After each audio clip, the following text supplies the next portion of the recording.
నిర్ణయిస్తారని కోరుతున్నాం. ఇంకోటి కూడా అన్నాడు, నేను ఎమ్మెల్సీ విప్ ఉన్నప్పుడు ఆయన నీ ప్రోటోకాల్ ఎమ్మెల్యేగా ఉండి ఆయన పిలవలేరట. నువ్వు రాక నీ అహంకారం పెరిగిపోయి దీనికి పిలిచేది అధికారులు. ప్రతిసారి నీకు ప్రతి ప్రోగ్రాం ఉన్నప్పుడు ఆనా నేనే ఎమ్మెల్సీ ఉన్నా, నేనే విప్పుకున్నా, ఎవ్రీ ప్రోగ్రాంకి ప్రతి ప్రోగ్రాంకి ఇక్కడ ఉన్న శాసనసభ్యునిగా ఆయనను పిలిచిండ్రు. ఆయన రాలే, అహంకారంతో రాలే. ఇలా అదే అధికారులు నన్ను ఫోన్ చేసి మీరు రాండి అని పిలిస్తే నేను బరాబర్ ప్రతి గవర్నమెంట్ ప్రోగ్రాంకి నేను పోతున్నా. నువ్వు రాక నీకు అహంకారం పెరిగిపోయి పిలవలేదు అన్నాడు. మరి నిజం చూపిస్తావానే? ఇప్పుడు శీలా పథకాలు అన్నీ మేము పెట్టిన అన్నీ అట్లనే ఉంటాయి.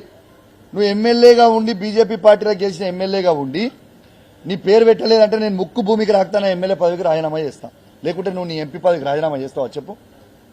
ఏ ఒక్క శీలాఫలకం మీదైనా నువ్వు ఎమ్మెల్యే ఉన్నప్పుడు నీ పేరు లేకుండా పెట్టినామని ఒక్కడి చూపించినా నా ఎమ్మెల్యే పదవికి నేను రాజీనామా చేస్తా, లేకుంటే నీ ఎంపీ పదవికి నువ్వు రాజీనామా చేయాలి. లేకుంటే ఉట్టిగా నోటికి వచ్చినట్టు నువ్వు మాట్లాడతాం, మేము బురద జల్లి మీదేసిపోతాం అంటే ఇక్కడ ఎవడు ఊకునేటోడు ఎవరు లేడు. నువ్వు పెద్ద చీటర్వి. నువ్వు ప్రతి కులాన్ని చీటింగ్ చేస్తావు, ప్రతి ఒక్కరిని చేస్తావు. నీ అంత పెద్ద చీటర్ ఈ ప్రపంచంలో లేడు. You are labelled as cheater. రేపు రాబోయే ఎన్నికలలో నువ్వు ఏడ కూడా గెలవలేవు, అయిపోయింది నీ పని, కథం అయిపోయింది. ఇది రాసి పెట్టుకో. హుజరాబాద్ ప్రజలు చీగొట్టిరు, గజ్వేల్ ప్రజలు చీగొట్టిరు, రేపు మల్కాజిరి ప్రజలు కూడా చీగొట్టడానికి రెడీ ఉన్నారు.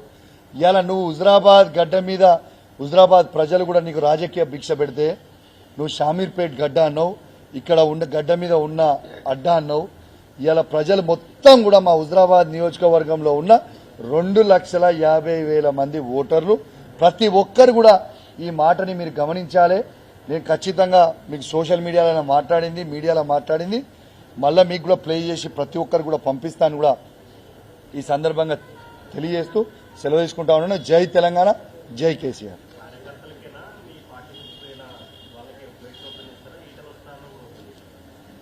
బ్రదర్, ఈటల వస్తా అంటే ఓపెన్ చేస్తారా చేయ అనేది నా పరిధిలో లేని అంశం.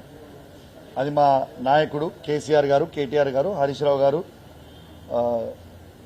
డిసిషన్ తీసుకోవాల్సిన అంశం. నా చేత లేదు. ఒకటి. రెండోది, గేట్స్ ఓపెన్ అండ్ నా పరిధిలో ఏం వర్క్ ఉందంటే, నా పరిధి స్థాయి ఏంటంటే సినా నన్ను అడిగిన క్వశ్చన్ మంచిగా ఉంది. నా పరిధి స్థాయి ఏంది? నా నియోజకవర్గం నా పరిధి. నేను ఒక శాసనసభ్యుని. పాపం మా టీఆర్ఎస్ పార్టీ జెండా కేసీఆర్ గారి మీద ప్రేమ ఆ టీఆర్ఎస్ కార్యకర్తలకు పోయిన వాళ్ళకు ఉన్నది. అప్పుడు ఈటల రాజేందర్ గారు వాళ్ళని మోసం చేసి మబ్బబెట్టి అప్పుడు బీజేపీలకు తీసుకుపోయారు. పాపం ఇప్పుడు వాళ్ళు గిలగిల కొట్టుకుంటుండి మోసం చేశారు. కాబట్టి వాళ్ళందరికీ కూడా ఒక బాధ్యత కలిగ శాసనసభ్యునిగా, ఒక కేసీఆర్ గారి శిష్యునిగా వాళ్ళందరికీ కూడా నేను స్వాగతం పలుకుతా ఉన్నాను. మళ్ళా రమ్మని చెప్తా ఉన్నాను. ఏ యాంగిల్లో మేము ఒక్కటేద్దాం? మా టీఆర్ఎస్ కార్యకర్తల వరకు అదే పడుతున్నాం. ఎందుకంటే మా జెండా మోసారు కదా బ్రదర్ 20 ఏళ్ళు. మాకు కూడా ప్రేమ ఉంటుంది కదా మా కార్యకర్తల మీద. రమణన్న, మా 20 ఏళ్ళు మా కేసీఆర్ గారు జెండా మోసినప్పుడు మాకు కూడా ప్రేమ ఉంటుంది కదా వాళ్ళ మీద. రమ్మని చెప్తున్నాం. Nothing wrong.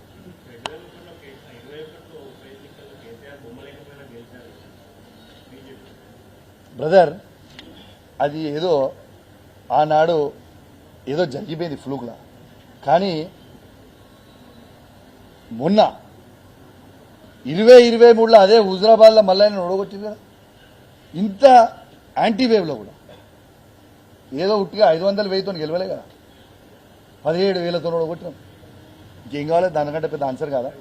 హుజరాబాద్ గడ్డ కేసీఆర్ అడ్డా. 2004 నుంచి 2023 వరకు ఏ ఎలక్షన్ పెట్టినా, జనరల్ ఎలక్షన్ పెట్టినా ఇక్కడ టీఆర్ఎస్ ఓడిపోలే. ఒక్క ఎలక్షన్ పోతే పోవచ్చు. కానీ నువ్వు కేసీఆర్ గారికి ఈటల రాజేందర్ గారికి ఉన్న డిఫరెన్స్ చెప్తా మీకు. కేసీఆర్ గారిని ఓడగొట్టినా హుజరాబాద్ ప్రజల మీద ఏనాడు కేసీఆర్ గారు కోపం తీర్చుకోలే. హుజరాబాద్లో ఈయన మోసం చేసిపోయినా మమ్మల్ని ఎమ్మెల్సీ చేసి తిప్పిండు, అన్ని అభివృద్ధి కార్యక్రమాలు చేసిండు. కానీ ఈయన 2021లో బీజేపీ శాసనసభ్యునిగా గెలిచి కనీసము 2 సంవత్సరాలు అసలు హుజరాబాద్ ముఖం చూడలేదు. మళ్ళా ఓడగొట్టినాక కూడా కనీసం హుజరాబాద్ ముఖం చూడలేదు. మల్కాజిరికి వెళ్ళిపోయింది పోటీ చేసి. కేసీఆర్ గారికి ఈటల రాజేందర్ గారికి ఉన్న డిఫరెన్స్ అదే. హుజరాబాద్ ప్రజల మీద ఉన్న ప్రేమ.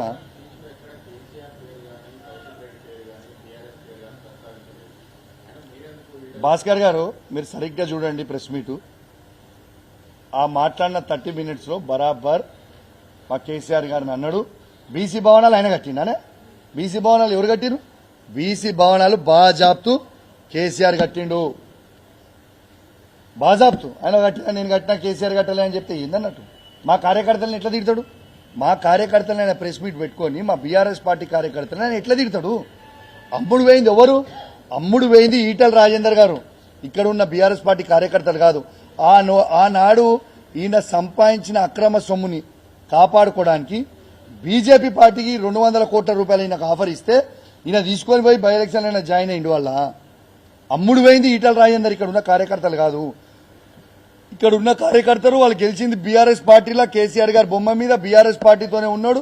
బీఆర్ఎస్ పార్టీలు ఉన్నాడు అమ్ముడు పోతాడానే. బీఆర్ఎస్ పార్టీ బీఫామ్ మీద గెలిచినోడు బీఆర్ఎస్ పార్టీలు ఉంటే అమ్ముడు పెడతాడా? గదే ముచ్చడా?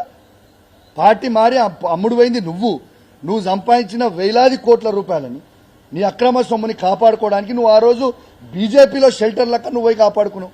కానీ ఇంకోటి కూడా చెప్తున్నా, నాకు సంబంధం లేని సబ్జెక్ట్ కానీ బట్ ఇంకో కామెంట్ కూడా చేస్తున్నా. ఈటల రాజేందర్ ఉంటే ఎక్కడ ఉంటాడా? శని ఉంటుందా?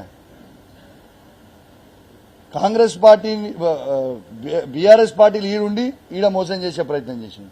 అసలు బీజేపీ పార్టీలో నేను ఏడే ఆడైతే నాకు తెలిసిన ఉన్నంత వరకు గ్రూప్స్ అనేది నేనైతే ఎన్నడూ ఇన్లే. ఆడ కూడా స్ప్లిట్ చేసి పడుతుంది. కథం కేల్ కథం దుకాణం బంద్. Thank you very much. Thank you. నాకు తెలియదు బ్రదర్, ఆయన అసలు ఆయన బీజేపీలు ఉండని కాంగ్రెస్ లో పోని ఇంకెళ్ళకన్నా పోని ఆయన రాజకీయాల కొలాప్స్.